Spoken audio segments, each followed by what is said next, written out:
Pat doesn't rest. He's a machine. What a beautiful fern-strewn path, Pat. Gorgeous. And I think 0500 was the best time to get up for this walk. I think so. I'm not absolutely sure whether she's enjoying the lovely. But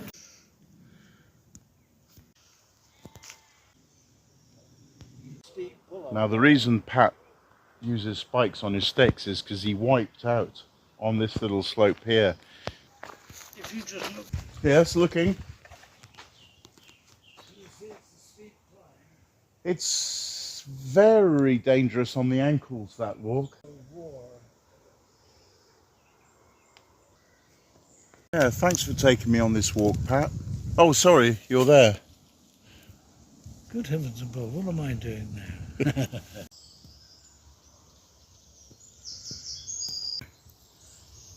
It said originally World War One. Okay? Yes. In big letters that you could pick out up here in the days before, and they'd have planted Poppies in the shape of WW1, and then the British Legion would come up here for a memorial. What a wonderful story, Pat. yeah, and she said, well, I'm listening at all Yeah. times.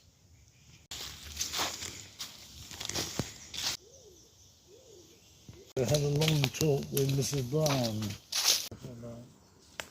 This wall, you can see on the other side, is actually an 1860s firing range target. Interesting. I can't hear it.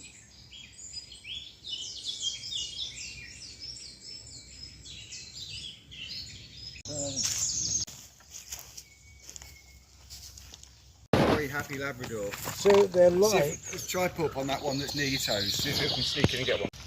Richard Hewitt. Pat is 25 years older than you. And Chalky, he's 20 years older than you. Yeah. We can see so far from this ridgeway. sissy stuff now, very That's Derby in South Derbyshire. Gorgeous.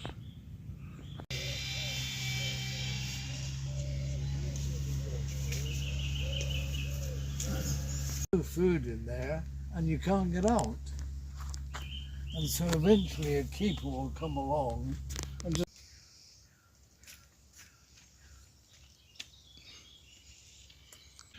This is my third sit down on our extremely long 4-hour morning walk, and Pat hasn't rested once. He hasn't even taken out a drink or a snack. It's just a machine. The second bench we stopped at, the one with the wrought iron and the bicycle chains and the outline of a rasta, I asked him if he wanted to sit down, and he said, why?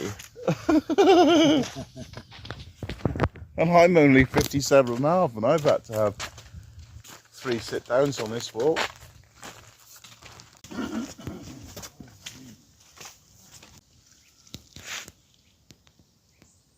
And this nimble-footed mountain goat has chosen our descent there. Wow, I wouldn't even want to be a flash flood and go down there. This is another one of Pat's wipeout locations, and look, my God! No. This was a trip. Oh, Fall.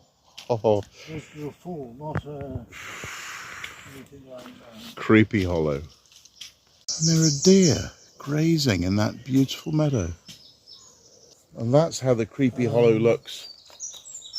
from the other way. We forgot to look back at the. Where It's okay, I did look back. Oh, good. Don't worry, I took your it's all advice. right. Good. Sketchy. For horses. No, sugar-free polo for horses that can't harm them. No cider cans. Maybe some urine. No graffiti. No sleeping bags. Just a cancer stick wrapper. I like it. When do I move in? A baby. I'm always curious, Pat, when I meet ex-military people, is how did you adapt to civvy streets after you were demobbed? What basically I did was 40 years of flying. Yes? And 40 years of flying, I had no medical problems whatsoever. The moment I stopped flying, and there was no chance of my carrying on flying, the moment I stopped flying, I then went through about 20 years of various sorts of cancer. Oh, ghastly. And during that period is when I began walking and writing. That's it. And you're heading towards your century, aren't you? You've certainly recovered from that nasty little era. I don't know about centuries or anything like that. 90 is a long way from the century. and with the hundreds of people I've known, spoken to, made stories of, who are no longer there, you realise just how limiting life can be. Wow. So you have to be prepared for it. Now, here's the thing I've been thinking of and haven't done it yet. I would like to have left, I won't do it but until I get a final copy, but I'd like to have left a book with the lady of that house there. And I think to get to where I want to be, I'd have to go in one of these entrances here and push my way through brambles and meet a great big towering husband and say, please, I want to give your wife a book. But I won't be doing that today.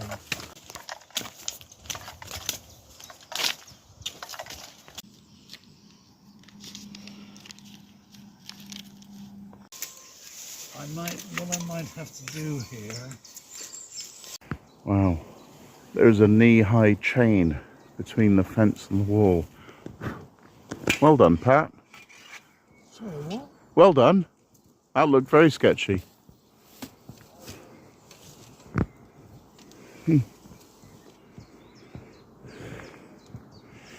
Well, am I going to film a wipeout? No, he's made it. Sorry, I'm not sure what whiteout means. A wipeout. It doesn't mean anything to me. No, a whiteout means fainting, but a wipeout means choosing a sketchy bath and then falling over. No, it's over a year since I would have done it. We're between the Derwent and the railway line now, so I know where I am. Good. You may recall that the second day of my van life adventure, some 5 and a bit years ago, I noticed that I had to get used to the concept of no longer swiftly moving from A to B, but enjoying being where I am. And there's nothing like living in a broken down camper van to force you to appreciate being where you are. For example, making local friends, having them show you how they experience their local environment. I'm trying to elevate my mood on as to how I feel about that van breaking down, the second van in a row. Barely done 250 miles in 2 years. MOT coming up in a month and a half. And still not got a job yet. Okay. Good mood, nice thoughts.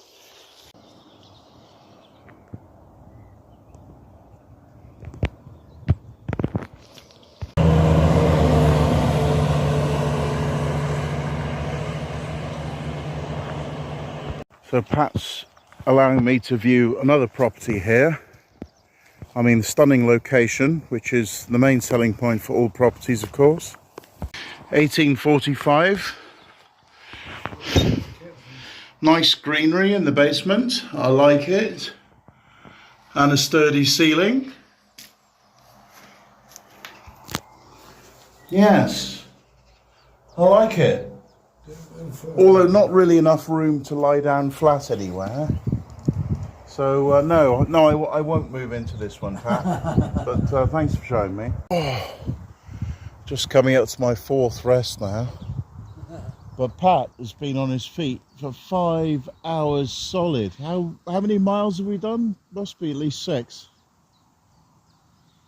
Oh.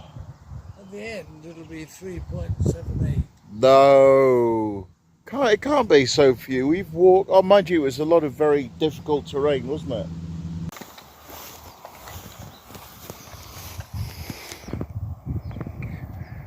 Beautiful lake. Pat's still steaming on. Remarkable.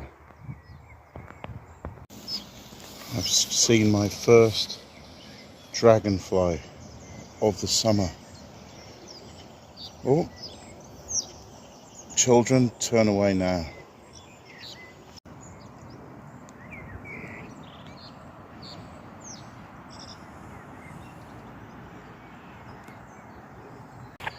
And now both my socks are wet.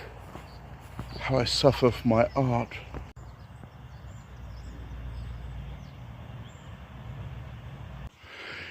I'm determined to film Pat wipe out, but he's just too sure-footed for that. Remarkable.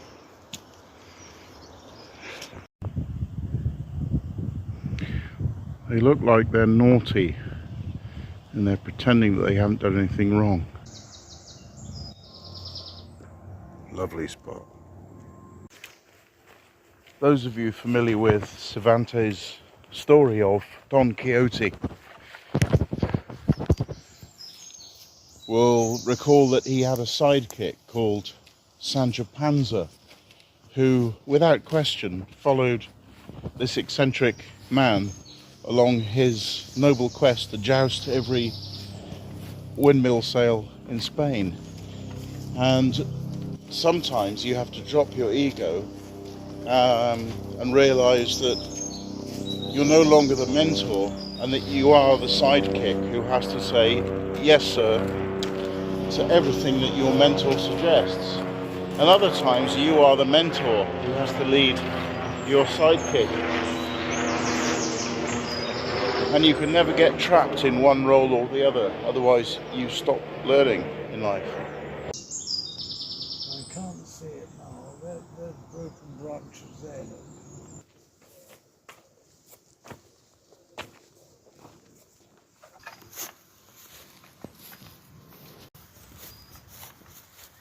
Now, fallen right across here Oh yeah. and blocked this road, this passageway.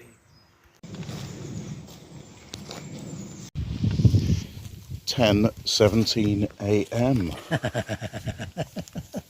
That's officially 5 hours into the mission. Beautiful.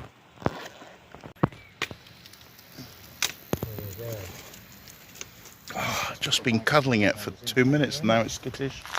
It's like a film set for Blake 7. Prima star.